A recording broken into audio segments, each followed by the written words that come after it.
stratification, and we'll show you a picture of that. I am sick of these archaic arguments being trotted out as proofs of a young Earth or evidence against evolution. And if an atheist like Richard Dawkins went off the deep end and started spouting this stuff, I would be happy to come up here and slug it out with him. So let the questions begin. I'm ready.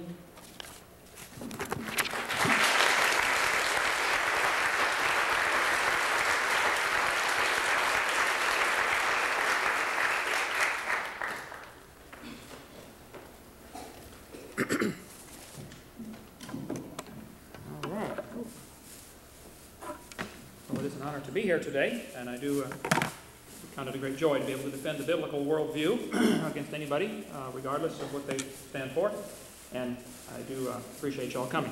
My name is Kent Hovind. I did teach high school science 15 years. My degree is from Patriot University, a small non-accredited school, so this really ought to be very easy for Dr. Bartelt to show how foolish I am in my scientific statements that I make.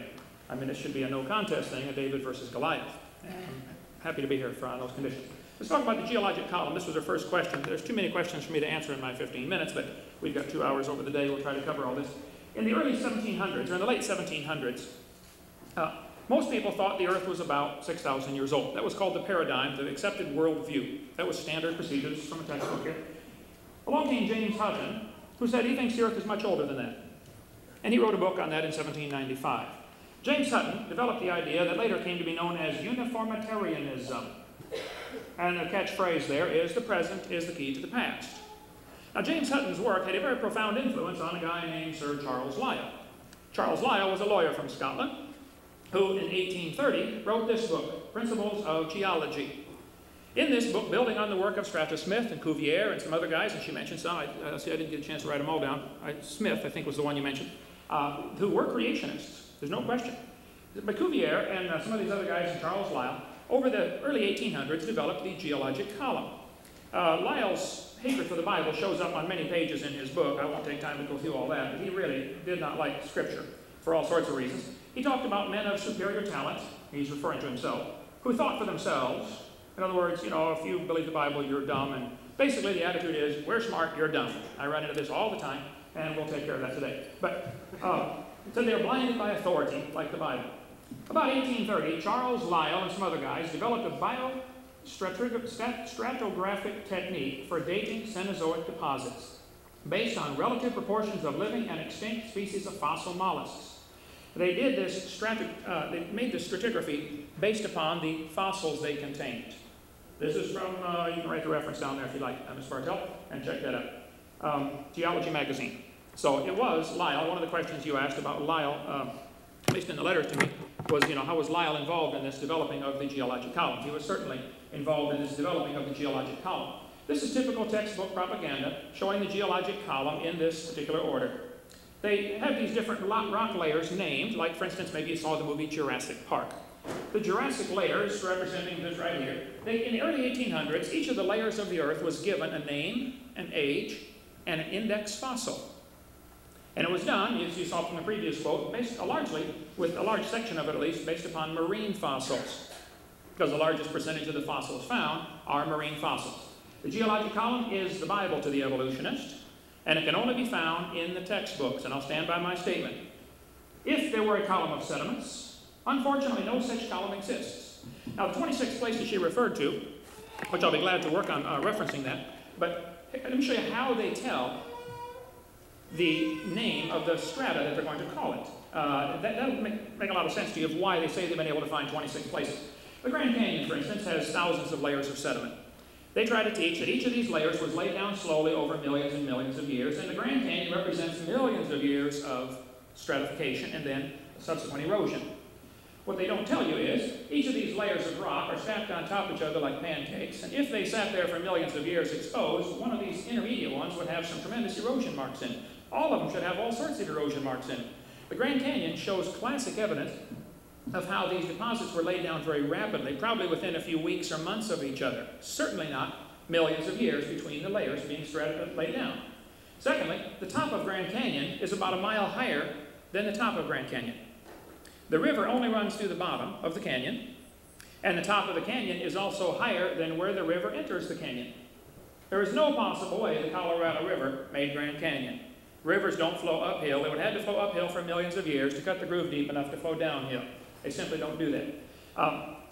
This geologic column is on display at many universities in almost every earth science textbook. This is really the way this is their Bible. This is their paradigm, their worldview. Everything's interpreted based upon this geologic column. I was speaking in South Dakota, and I went to the School of Mines where they have the large dinosaur display there. And the guide was showing us around, and he said, now ladies and gentlemen, these rock layers over here in the geologic column are about 70 million years old. My daughter was 12. She raised her hand. She said, how do you tell the age of the rock layers? And he said, well, we tell the age of the layers by the types of fossils they contain. They're called index fossils. She said, thank you, sir. We walked around the other side of this dinosaur. We're standing on the other side, and the guide said, now, look, folks, these bones right here are about 100 million years old. My daughter raised her hand again. She said, how do you tell the age of the fossils? He said, well, we tell the age of the fossils by which layer they come from. She said, sir, when we were standing over there, you told me you knew the age of the layers by the fossils, and now you're telling me you know the age of the fossils by the layers. She said, isn't that circular reasoning? I mean, a 12-year-old can figure it out. It is classic circular reasoning. And that's exactly how they tell the age of these fossils and these rock layers. Let's see what the evolutionists themselves say about the geologic column and circular reasoning. Here's a textbook, Glencoe Biology 94 edition, on page 306. The layers of rock can be dated by the types of fossils they contain. You follow that? Very next page. Scientists have determined the relative times of appearance and disappearance of many kinds of organisms from the locations of their fossils in the sedimentary rock layers. They're dating the fossils by the rocks, and on the next page before, they were dating the rocks by the fossils. Here's a quote. The intelligent layman has long suspected circular reasoning in the use of rocks to date fossils and fossils to date rocks. The geologist has never bothered to think of a good reply, feeling the explanations are not worth the trouble as long as the work brings results. American Journal of Science, 1976. You can check that out for yourself. Ever since William Smith at the beginning of the 19th century, fossils have been and still are the best and most accurate method of dating and correlating the rocks in which they occur. Apart from very modern examples, which really are archaeology, I can think of no cases of radioactive decay being used to date fossils. They don't date those fossils by carbon dating, potassium-argon dating, rubidium-strontium dating, lead-208, lead-206, uranium-235, uranium-238. They date them by the position they're found in the rock layers. Paleontologists cannot operate this way. There is no simple way to look at a fossil and say how old it is unless you know the age of the rocks it comes from. And this poses something of a problem. If we date the rock by their fossils, how can we then turn around and talk about patterns of evolutionary change through time in the fossil record? Niles Eldridge, American Museum of Natural History, one of the biggest evolutionists there is. The rocks do date the fossils, but the fossils date the rocks more accurately.